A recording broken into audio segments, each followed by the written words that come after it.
My name is Phinius Bodine, aeronaut, rogue, maker of fine devices. I find when I am working to build new devices, a fresh cup of tea is always an essential. But alas, what I tend to do is walk away from the cup and it goes cold before I get there. Hence I invented the device here. This is the walkaway infuserator, and the idea is you place your cup in such position. You could put an infuser or a tea bag, set the clockwork motor, walk away. As you come back, your tea is at the perfect infusion. You can never have enough tea. Moving right along, if you're timing something and you want to know when afternoon tea is and the sun is up, well, fortunately, we can compensate that as well. We have the sun cannon here. With the sun cannon, you set the time using the sundial at the back here. It's a global time setter. Set the focal point for the magnifying glass on the touch hole of the cannon at the appropriate hour. The cannon fires, very accurate as long as the sun's out. So afternoon tea can always be recommended. Now, I find, as a fine inventor as I am, getting around is always a problem. So we have a number of devices here. This is called the MEEP. MEEP stands for the Multi-Environmental Ambling Pod. It has these legs here, and multi-environmental, it could be on the ocean floor, it could be on the surface of the moon, it could be on the surface of the Earth, or up the side of a mountain into the crater of a volcano. The ambling pod has the capacity to change its leg sizes and lengths. I find that the exploration of the inner solar system has been difficult until myself and my staff put together the Lunatic 3. Initially, for the use just on the moon, we found it was very useful to go to Mars and even as close to the Sun as Mercury.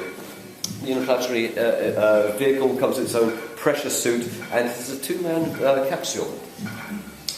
Using the SS Copper Carp, we have explored the depths of the ocean, as well as soaring in the sky with the magneto-powered hang glider. As we can see, it uses the magnetic flux of the atmosphere as a source of power. We just harness magnetic flux, and we can ride the waves. Now, I found that the higher I get up into the clouds, my pulse pistol, my magnetic flux pulse pistol, loses its intensity. I'm getting further away from the magnetic field lines, the lines of flux that surround our planet. So I've incorporated an atmospheric compensator here. We built up a nice charge here and sent out a pulse of magnetism from there, like so. I will not waste it, just in case I get caught short, you never know. The last person I hit with this was hit by a car. I can only think that iron car was attracted to their body. It's a nasty way to go and very unexpected.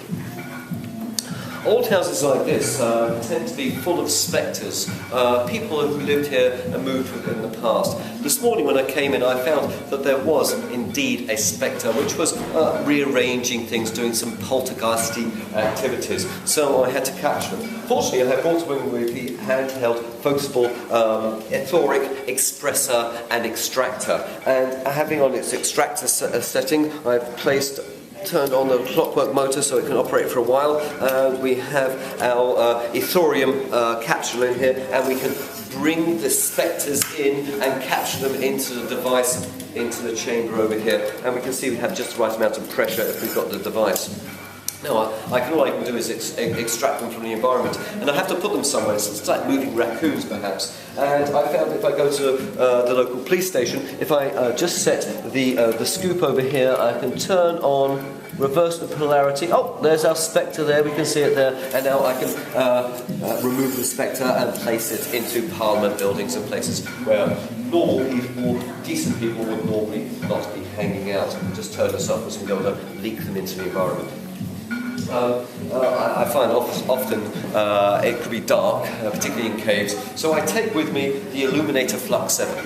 The Illuminator Flux 7 works in all kinds of environments, and its power source seems to be endless. But for the more traditional gentleman traveller, you might want to use the travelling gentleman's travelling beacon. It's an adjustable device, and it's CP1, 1 candle power. If you are on a ship or an airship and it gets a bit rough, it does have a gyroscopic compensator, and you can move the reflector into the appropriate point if you want to get more light in one particular place.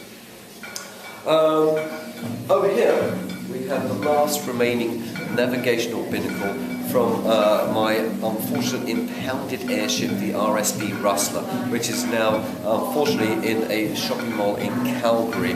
So sad, so sad. But before it was impounded, I managed to sneak into the airship yards and salvage the binnacle. And the navigational binnacle, as you can see, is the ultimate device for setting course for everywhere, anywhere you want on the globometer there, and fire, forget, walk away, and you will appear there. A fine device never to be repeated.